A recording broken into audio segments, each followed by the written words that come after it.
My dad chose my sister over me. I didn't argue, I didn't fight. I just left her one letter.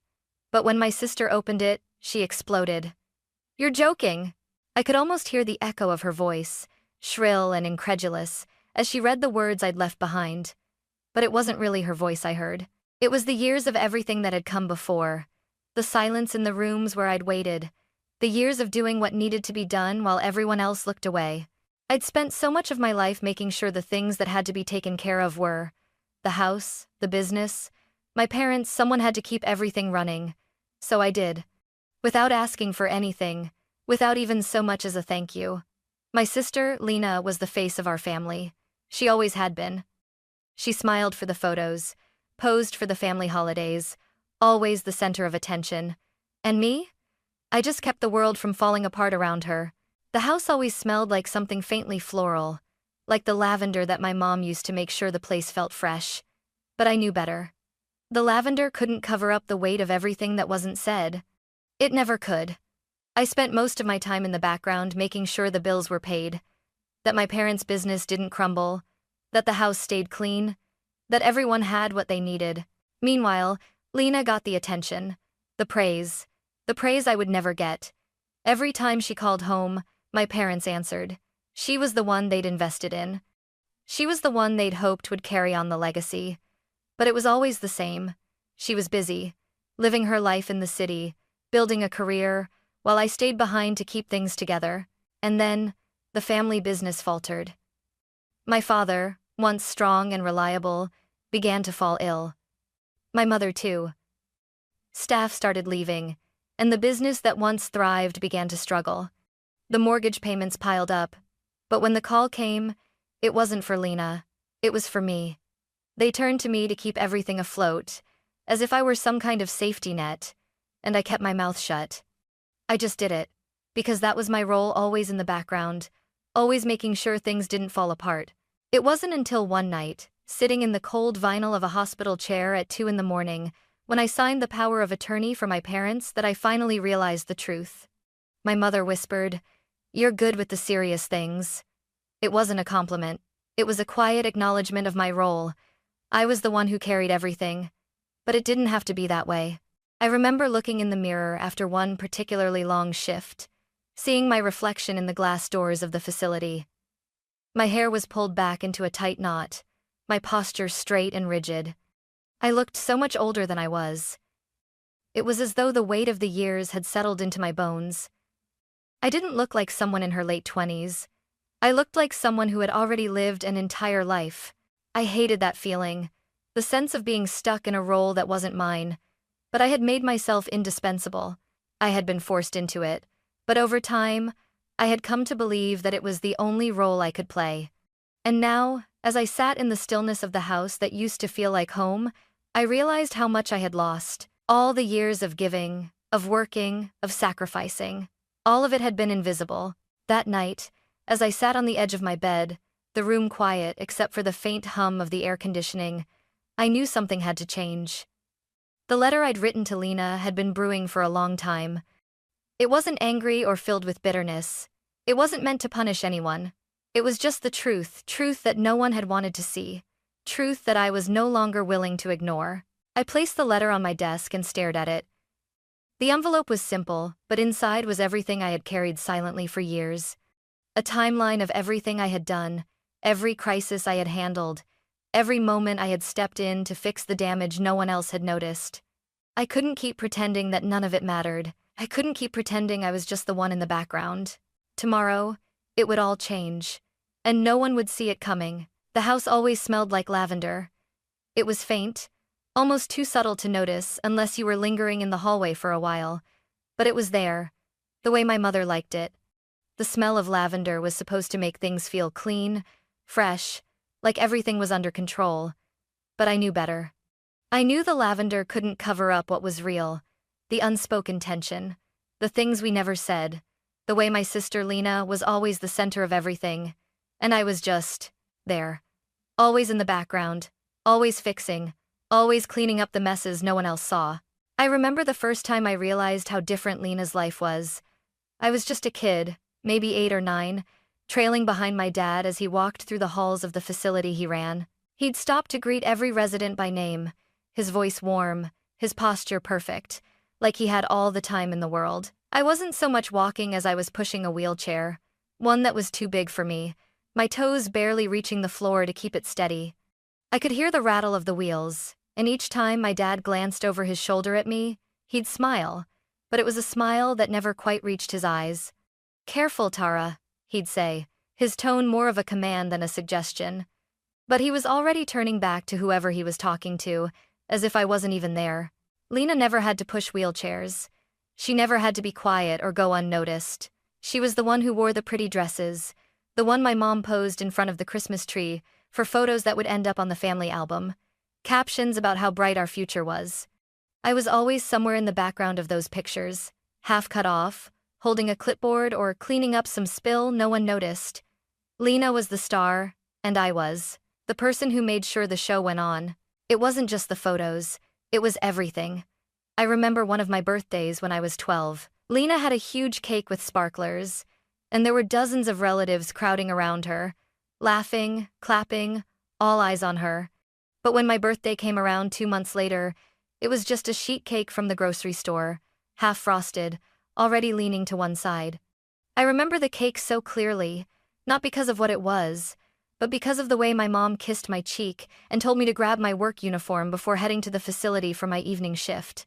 She didn't ask if I wanted to go. She didn't even mention it was my birthday. It was just a given, like everything else was. I wasn't allowed to want things. Wanting things made me an inconvenience. And so I stopped wanting. I stopped asking for anything. I filled medication drawers, folded towels, answered phone calls that were never for me, and helped residents write holiday cards because no one else had time for it. I became the person no one noticed. The person who solved problems quietly, whose usefulness erased the need for praise. But it wasn't just the small things. It was the big things, too. Every time something went wrong, my parents turned to me. They didn't even have to ask. I was already there, already making the calls, making sure everything worked. But when it came time to be recognized for it, no one noticed. When I got straight A's, my dad barely looked up from his laptop. "Expected from you," he'd say, his eyes never leaving the screen. But when Lena struggled with a single math problem, they hired a tutor. The same tutor that had helped her for years, the same tutor who would always praise her for every little success. It wasn't even fair. I knew, deep down, that I was the one who held everything together. My parents never saw it. They saw Lena as the future. I was just the one who was expected to make sure everything stayed functional. But the truth was, no one else could have done it. Without me, the system would have fallen apart. Lena's career was a dream my parents spoke of, with reverence. She moved to the city, made a name for herself in creative media. My parents always told people that Lena was the one who would carry on the legacy. But when they called home for money, it was never for me. They'd send it to her. Always. She never had to worry about anything. But I didn't resent her. I couldn't. She wasn't the one making the rules. She was just the one living under them, enjoying the benefits without ever seeing the cost. And then, one day, it all came crashing down. My father got sick. My mother followed soon after. The business started faltering, and everything that had once seemed so steady was suddenly fragile. The staff started leaving. The phone calls came more often, the invoices piling up. It wasn't a matter of if anymore. It was a matter of how. And when the call came, it wasn't for Lena. It wasn't for anyone else. It was for me. I took the calls. I signed the documents. I kept the business running because I was the only one who could. And it felt like too much. But I never said a word. I never asked for help. I just did it. Because that's what I had always done. I was the one who kept the lights on. The one who made sure the system didn't collapse. No one asked for my help. No one saw me. But I was tired of it. Tired of being invisible. Tired of being the one who made everything work without ever getting credit. It wasn't enough anymore. And deep down, I knew it. I had known it for years, but I hadn't had the courage to do anything about it. Until now, I woke up to the sound of my phone buzzing on the nightstand. It was just before sunrise. The sky still dark, with only the faintest hint of gray creeping across the horizon.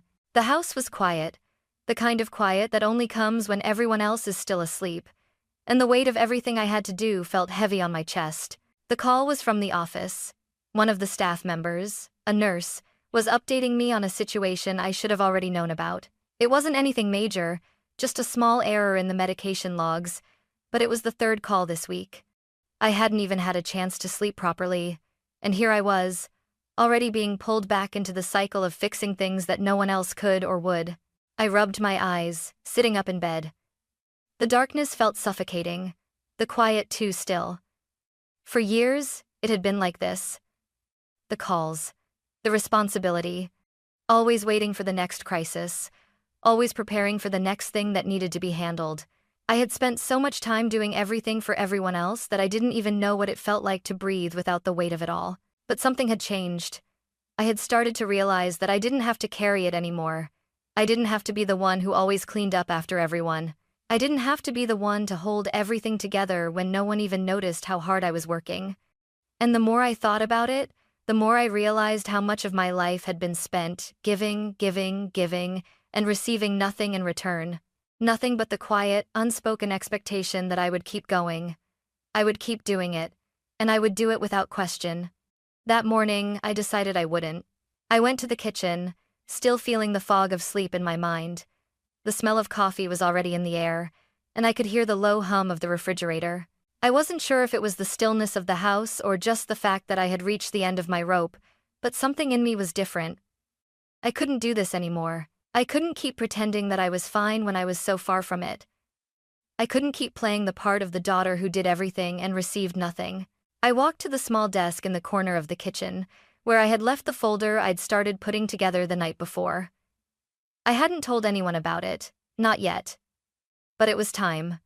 Time to put everything into words. To lay out the years of work and sacrifice that no one had ever seen. No one had ever recognized. But I was done being invisible.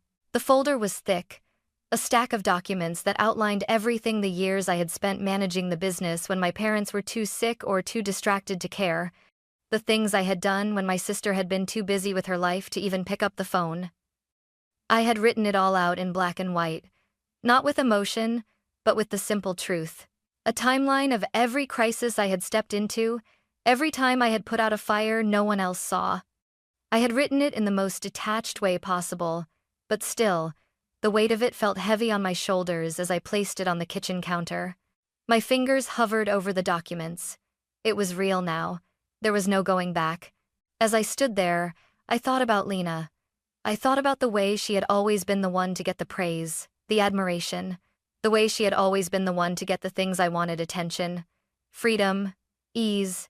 She didn't know what it was like to have to fight for every inch, to have to put yourself aside just to make sure everything worked. She never saw me, not really. She never saw how much I had sacrificed for her, for them, but I didn't care about that anymore. The letter I had written to Lena wasn't about revenge or anger. It wasn't even about her. It was about me, about reclaiming what had been taken from me for so long. I had put myself last for so many years that I didn't even know what it meant to put myself first. But I was going to find out. I was going to show them all that I was more than just the person who cleaned up their messes. I opened the folder again and ran my fingers over the timeline I had created.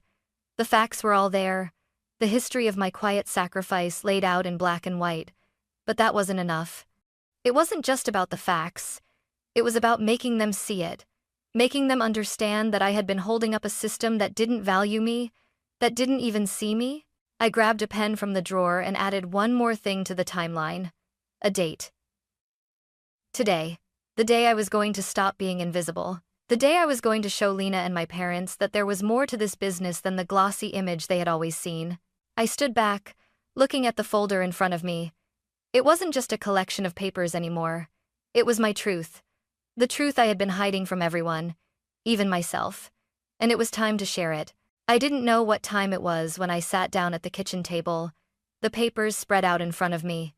The room was still dark, the early morning light creeping through the cracks in the blinds. I could hear the hum of the refrigerator and the quiet sound of my own breathing, the weight of everything pressing down on me. It wasn't that I hadn't thought this through. I had.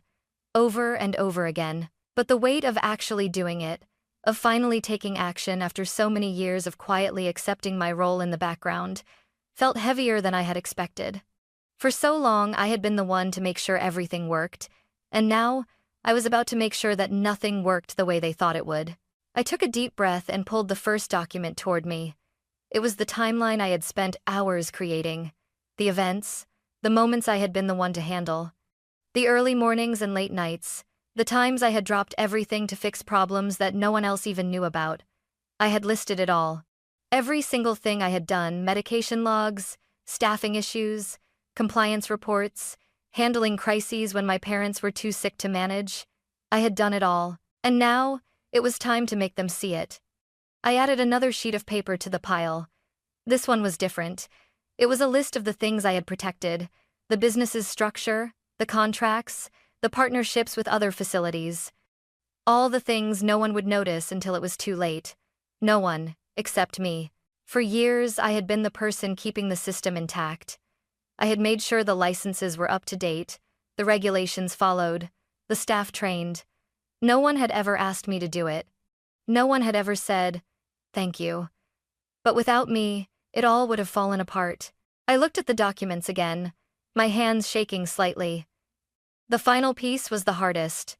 The letter. The letter to Lena. The one that would expose everything. The one that would show her just how little she understood about what she was about to inherit. It wasn't an angry letter. It wasn't full of accusations or blame. It was simply the truth. The truth of everything I had done. The truth of everything I had carried on my shoulders, alone. And now, it was time to show her. To show all of them. I picked up my pen and started writing. The words came easily at first. I wrote about the system I had built and kept running. The foundation that no one else knew about. The one that held everything up. I didn't need to build a case, I had already done that. All I had to do was assemble it, lay it out for them to see. I wrote about the licenses, the vendors, the compliance standards I had put in place. I wrote about the partnerships with doctors, with caseworkers, with families who trusted me when no one else would. And then I wrote about Lena, about how she had never understood any of it. How she had always been the face of the family, the one who got all the praise, while I did the work behind the scenes. I wrote about how, in the end, she was going to inherit something that wasn't as shiny as she thought. Something that, without the systems I had put in place, was nothing but a shell. I closed my eyes for a moment, letting the words sink in. The final lines were the hardest to write. They were simple, direct. What you carry next depends on what you choose to hold. I placed the pen down, the words on the page staring back at me. There was no going back now. This letter was the final step in the process I had started long ago. I couldn't change what had happened. I couldn't change the years of being overlooked, being the one who always cleaned up after everyone else. But I could change what happened next. I could stop letting them control me. I slid the letter into a red envelope, the weight of it suddenly too much to bear. I had spent so long carrying the burden for everyone else, and now I was finally letting it go. It wasn't about revenge. It wasn't about anger. It was about freedom. Freedom from the expectations that had been placed on me for so long. Freedom from the role I had been forced to play. I stood up, the letter in my hands, and walked toward the door. My heart was pounding, but I didn't feel afraid. I didn't feel anxious. I felt like I had finally done something for myself, something that had taken years to build up the courage to do. And as I stepped outside into the quiet morning air, the cool breeze brushing against my skin, I knew one thing. Everything was about to change. The family dinner was supposed to be a celebration. The kind of gathering where everything was perfect, bright lights, soft music, people talking and laughing in that easy way that made everything seem light and effortless. It wasn't. The air in the room was thick with something I couldn't quite name, something beneath the laughter, beneath the clinking of silverware. I stood at the edge of it all, watching Lena as she talked with my parents. Her voice floated above the conversation, a little too high, a little too practiced. She was smiling, of course, always smiling, always in control of the room, effortlessly charming, but there was something more to it now. The mask was slipping, and I could see it. I wasn't supposed to be in the center of this moment. That was always Lena's place. I had stepped into the background years ago, accepted that this was her world, that she was the one who would carry on the family legacy, the one who would shine while I just kept everything intact. But tonight was different. I watched as my father raised his glass, his voice booming with pride. "Tonight we honor the future of our family's work," he said. His eyes locked on Lena, his smile wide, the kind of smile that made everyone else feel like they were part of something historic. "She's ready to lead," Lena beamed, the spotlight falling on her like it always did. It was like a rehearsed moment, the culmination of everything they had invested in her. But as I stood there, feeling the weight of years of being overlooked, I knew something had changed. I wasn't just standing in the background anymore. It was time. I didn't move at first. I let the silence settle over the room, a small, quiet gap in the conversation. My parents hadn't even noticed me standing there yet. They didn't. Lena didn't either. The only sound in the room was the soft hum of the lights overhead, the rustle of someone adjusting their chair. Then, slowly, I walked toward the table. The room felt different now, the atmosphere thick with the unspoken. I didn't need to make a grand entrance, didn't need to say anything. I just placed the envelope on the table in front of me, my hands steady despite the thudding in my chest. For a moment, I just stood there, the quiet growing louder. I felt every pair of eyes on me, though no one was speaking. No one had expected this. I reached for the 3 items I had brought with me, the envelope, the keys, and the power of attorney documents, and placed them one by one in front of me. The sound of the keys against the wood of the table felt sharp, like the crispness of a final decision being made. Lena glanced at me for the first time since she had entered the room, the edge of her smile faltering as her eyes followed the path of what I was placing on the table. My father's attention shifted to me, his face clouding with confusion. "Tara, what's this?" he asked, his voice hesitant. I didn't answer right away. I didn't have to. My silence was louder than anything I could have said. I just slid the keys toward Lena. "It's all yours," I said quietly. The room went still.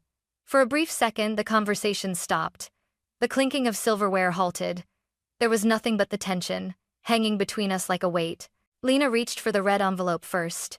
Her fingers hesitated over it, her smile tight. She didn't understand what this was. She never had. She picked it up slowly, her eyes flickering between the envelope and me, a silent question hanging in the air. Then she opened it. I watched her face shift as she unfolded the paper, her smile faltering as she read. Her eyes darted from line to line, her expression tightening with each sentence. She flipped to the next page, her breath catching. The tension in the room grew thicker. I could feel it, see it in the way her hands shook just slightly as she read on. "No," she whispered, shaking her head. Her voice trembled as she read the next paragraph. This can't be right." Her chair scraped against the floor as she stood up, the letter still in her hands, her face pale.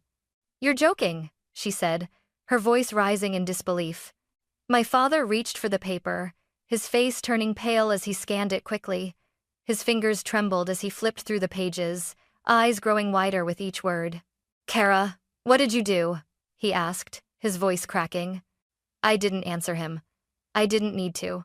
My mother reached over, her hand shaking as she grabbed the letter from my father's hands, scanning it quickly, her breath growing shallow. This says we don't own any of this," she murmured.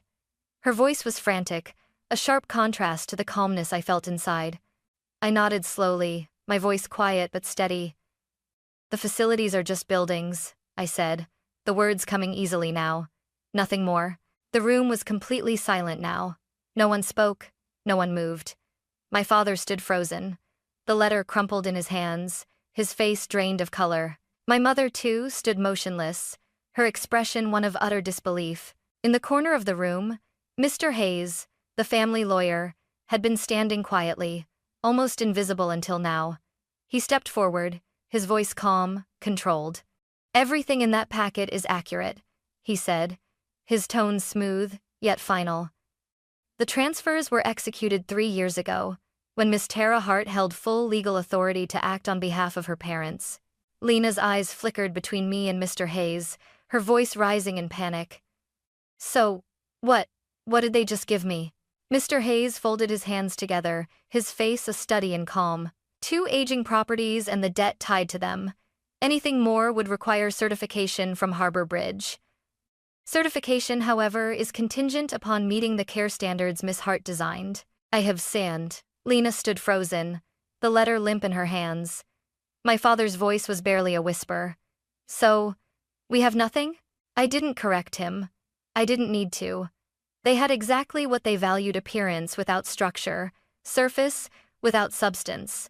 Lena's shoulders slumped, the posture that had once been so confident now crumpling under the weight of the reality she hadn't seen coming. I finally spoke again, my voice quiet but firm.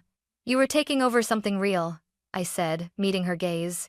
You just never saw it. The silence that followed was deafening.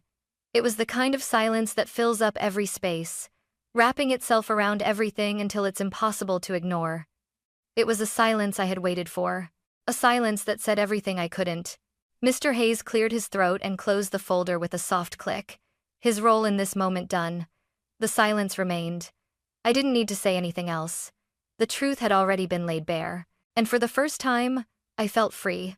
The silence in the room stretched for what felt like hours, but it was only moments. My parents stood frozen, their faces pale as they absorbed the weight of the documents before them. Lena, who had been the glowing center of this family for so long, now stood with her shoulders slumped, the letter still clutched in her hands. I could see it in her eyes, the disbelief, the confusion. She hadn't expected this. No one had. My father finally broke the silence, his voice trembling as he looked up from the papers. Kara, what did you do? He asked, his words thick with panic. I didn't answer him. There was nothing to say. The documents were clear. The transfers had been made 3 years ago. Everything was in place. Nothing could be undone now. My mother, too, seemed to be in shock. She stared at the papers, her eyes flicking back and forth, unable to fully process what she was reading. This says we don't own any of this, she muttered, as though repeating it would make it less true. But it was true. I had made sure of that. Lena's breath hitched, and she stepped back from the table, her hands shaking as she scanned the pages. No, she whispered, almost to herself, like she was trying to make sense of it all. This can't be right. Her voice was quiet, but it cracked, and for the first time, I saw the cracks in her carefully constructed facade. She was no longer the perfect daughter, the one who had always known how to charm her way through life. Now, she was just someone holding a piece of paper, staring at a future she had never prepared for. I let the silence settle around us, watching as my parents struggled to grasp what had just happened. My father's face went pale, and his hand trembled as he picked up the papers again, flipping through them in disbelief. Kara, how could you? How could I? I repeated, but I didn't say it out loud. The question hung in the air, heavy. Of course, they had no idea. They hadn't seen everything I'd done, every sacrifice I'd made. They hadn't seen the years I had spent propping up the business while they looked the other way. They hadn't seen how much I had done for them, how much I had quietly given. It wasn't just about business. It was about the way they had treated me for years. It was about how Lena had always been the shining star, while I was the one who quietly kept everything from falling apart. But I wasn't going to be invisible anymore. Lena, still holding the papers, looked at me with a mixture of disbelief and anger. What is this? She demanded, her voice sharp. Why didn't you tell me? Why didn't you warn me? I didn't answer right away. I let her ask the question, let her feel the sting of what had been hidden from her. She had always been the one to get everything handed to her. Now, she had to face the truth I had been holding for so long. My father, his voice trembling, turned to Mr. Hayes, who had been quietly standing in the corner, observing the scene with quiet professionalism. Is this real? He asked, his voice low, almost pleading. Mr. Hayes nodded, his face serious. Yes, Mr. Hart, it's all in order. The transfers were legal and executed properly. Miss Tara Hart was acting under full authority at the time. My father's face drained of color, and he turned to look at me. There was a moment, just a brief second, where I saw it, the realization that everything he had believed in, everything he had worked for, was slipping through his fingers. Why didn't you tell us? He asked again, his voice cracking this time. I had no answer for him. There was no point in explaining it now. The damage was done. The truth was out. Lena's hands trembled as she flipped through the papers again, her eyes scanning each page more frantically. This This can't be right, she repeated, her voice rising with panic. I don't understand. I thought. I thought I was taking over something real. Her words stung, even though I knew they weren't meant for me. They were meant for herself. She had always believed she would inherit a legacy, a business that had been built by our parents, that had been given to her on a silver platter. But now, she was seeing it for what it truly was. A shell, hollow and empty without the systems I had put in place. You were, I said, my voice steady. You were taking over something real. You just never saw it. The words were final. There was no more room for denial, no more space for excuses. Lena blinked, her eyes wide with the weight of the realization. I didn't know, she whispered, almost to herself. But it didn't matter. She wasn't the one who had been carrying the weight of the business all these years. I had been. The silence in the room grew deeper, heavier. My parents didn't speak. Lena didn't speak. Mr. Hayes, sensing the moment was over, stood quietly by the door, waiting for the right moment to leave. The truth had been laid bare, and there was nothing more to say. I looked at my parents, my mother's face pale, my father's expression one of disbelief. I didn't need to say anything more. They had seen what they needed to see. They had finally understood that I was no longer the person who could be ignored, the one who quietly did everything behind the scenes. For years, I had been the one holding everything together. But now, I was done. This was their mess to clean up, not mine. And as I turned and walked out of the room, I felt something I hadn't felt in years. Peace. Real peace. The kind that comes when you finally let go of something you've been carrying for far too long. I didn't look back. The days after the family dinner blurred together, each one slipping by in a haze of quiet and absence. The phone didn't ring the way it used to, with my parents needing updates or asking for help with the business. No more late-night calls about inspections, no more last-minute emails about staffing shortages. It was as if the world had stopped spinning in the way it had before, when I was always the one who kept it turning. At first, it felt strange. I was used to being needed, to being the one people turned to when everything fell apart. But now, I was left in a quiet space that I didn't know how to fill. There was no more fixing. No more being the one who silently carried the weight of the family. I woke up to the soft hum of the city outside my window, the distant sound of traffic and the occasional shout of someone passing by. It was a familiar sound, but for the first time in years, it felt like it belonged to someone else. I went to work at Harbor Bridge the next morning. The building was small, tucked away in a corner of the city, but there was a sense of calm inside that I had never felt before. The walls were lined with light gray paint. The air smelled like fresh coffee from the break room, and the quiet rhythm of staff members moving about their tasks felt right. This was a place where things ran smoothly, not because of me carrying everything, but because of the systems I had put in place. The volunteers had arrived early, and the activity in the halls was steady but low-key. I passed them by, exchanging polite smiles with a few familiar faces. The difference was subtle, but it was there. A shift.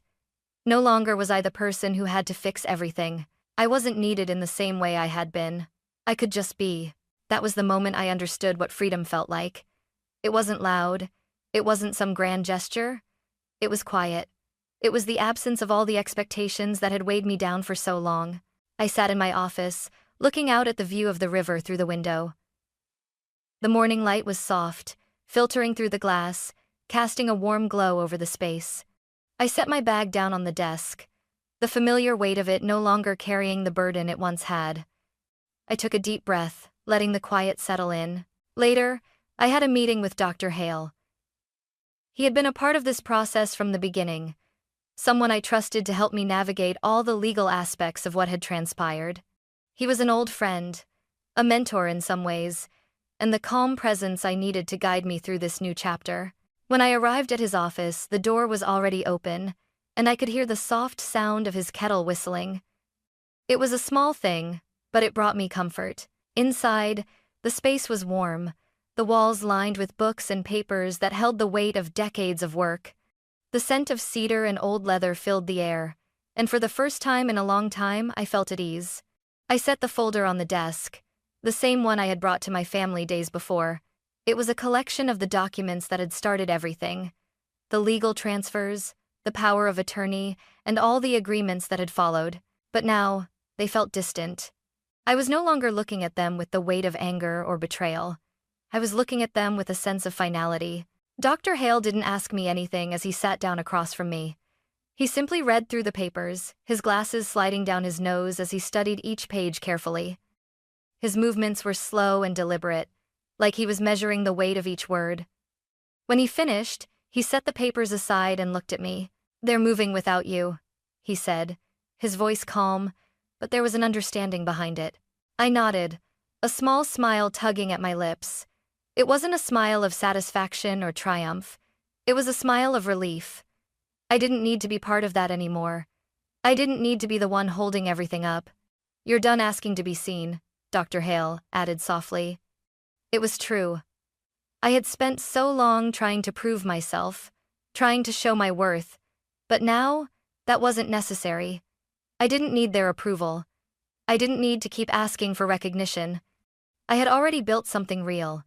It was time to step aside and let it stand on its own. The next few days passed in much the same way. The quiet settled in, like a weight lifted from my shoulders. I didn't have to be anyone's fixer anymore. I could just exist. I could breathe without worrying about what would break next. But even in this quiet, I couldn't escape the truth. My parents weren't the only ones who had been shaken by everything. I wasn't the only one who had carried the weight. Lena, too, had been left to deal with the aftermath of everything she thought she understood.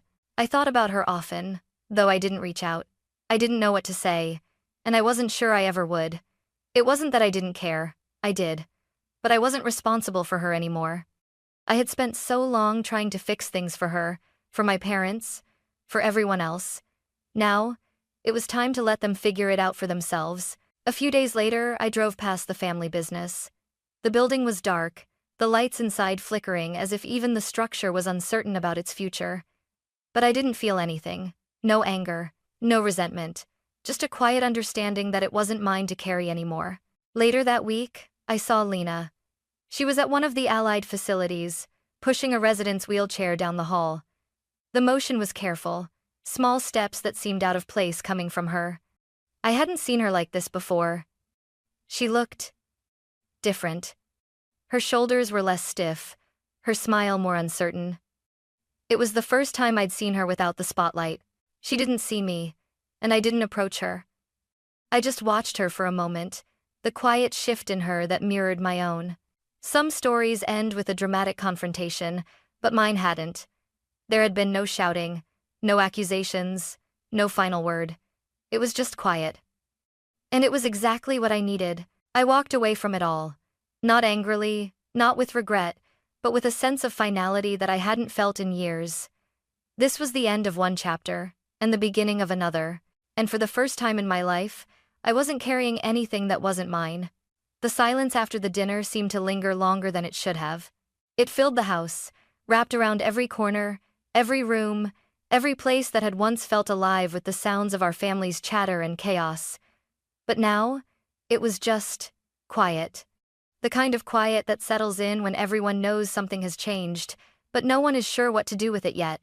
I drove to the Harbor Bridge Center the next morning, as I always did, but the routine felt different now.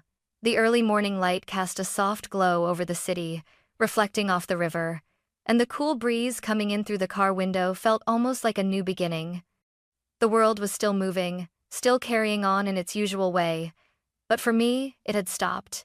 It had paused for just a moment, and in that moment, I could feel the weight that had been there for so long finally lifting. The center was calm when I arrived. The volunteers were already starting to set up for the day, moving quietly through the hallways, preparing activities for the residents. The air smelled faintly of coffee, and the soft hum of the building felt almost comforting. It wasn't grand or flashy, but it was steady. Everything was just right. This was where I belonged. I hadn't realized how much I needed this peace until it settled in around me. For so long, I had been focused on what needed to be fixed, what needed to be done. I had been carrying my family's legacy, and in doing so, I had forgotten how to just breathe. But now, the air felt different, lighter. I wasn't responsible for anyone else's choices anymore. I didn't need to shoulder the weight of a system that wasn't mine to carry. Sitting at my desk, I looked out at the quiet office. The room wasn't much, just a small space with a desk, a few chairs, and a stack of papers, but it felt like home. I could hear the faint sounds of the volunteers moving around outside, talking in hushed tones as they prepared for the day's activities. The office smelled faintly of cedar, the same scent that had always calmed me, that had been a constant through all the years of chaos. I realized then that it wasn't the chaos that had kept me grounded, but the systems I had built, the ones I had created in the background, quietly holding everything up. They weren't visible to anyone else, but they were everything. They were what made this place function, what made it a home for so many. For the first time in years, I didn't feel the need to explain myself. There were no more phone calls to answer, no more requests for help, no more last-minute meetings to attend. I didn't need to be the one who made everything work. It was as if the weight I had carried for so long had been gently lifted from my shoulders, leaving me with space to breathe. The first few days after the dinner had felt strange. The absence of my family's expectations was jarring. At first, I didn't know what to do with the silence. I didn't know how to live without the constant hum of crisis, of fixing things, of keeping everything running. But slowly, I found my rhythm. I started to enjoy the quiet moments, the small things, the sound of the keys in the office door, the hum of the air conditioning, the soft tapping of fingers on a keyboard as I worked. I didn't reach out to my parents, and I didn't reach out to Lena. Part of me wanted to check on them, to see if they were okay, but I knew that wasn't my job anymore. I had done enough. I had carried the weight of their expectations for far too long. It was time for them to figure things out on their own. I thought about Lena often, though. I couldn't help it. I had spent my whole life trying to help her, to fix things for her, to make sure she never had to deal with the hard stuff. But now, she was facing it. She was going to have to see what I had seen all along: the systems, the structure, the quiet work that kept everything running. It wasn't glamorous, and it wasn't easy, but it was real. And now, it was hers. A week later, I ran into her. I hadn't planned on it. I was at one of the other facilities, checking on things, making sure everything was running smoothly. When I saw her, she was pushing a resident's wheelchair down the hall, her posture rigid and awkward, as though she wasn't quite sure how to move through this new world she had been thrust into. I paused for a moment, watching her from a distance. She didn't see me. She was focused, her eyes fixed ahead as she moved carefully down the hallway. She didn't look like the Lena I had known, the carefree, attention-seeking, always the center of everything Lena. She looked different, like the weight of everything had finally caught up to her. For a moment, I considered walking over to her, to say something, to offer her comfort. But I didn't. I stayed where I was, just watching her as she moved through the space, her movements slow but deliberate. She was doing it. She was taking care of something. She was doing what I had done for so long. I didn't know if she realized it, but in that moment, I saw her for the first time, not as my sister, not as the girl who had everything handed to her, but as someone who was finally facing what I had been facing all along. I didn't approach her. I didn't say anything. I just let her have the moment, whatever it was. It wasn't for me to fix anymore. It was hers now. And for the first time, I realized that my story, the one I had spent so long carrying, had come to an end. There was no big confrontation, no dramatic showdown. It had just quietly faded away. Families fracture loudly, but boundaries settle like dust. Soft, inevitable, impossible to sweep away once you finally stop pretending you're the one holding everything up. For the first time in years, I wasn't carrying anything that wasn't mine, and that was enough. I didn't look back.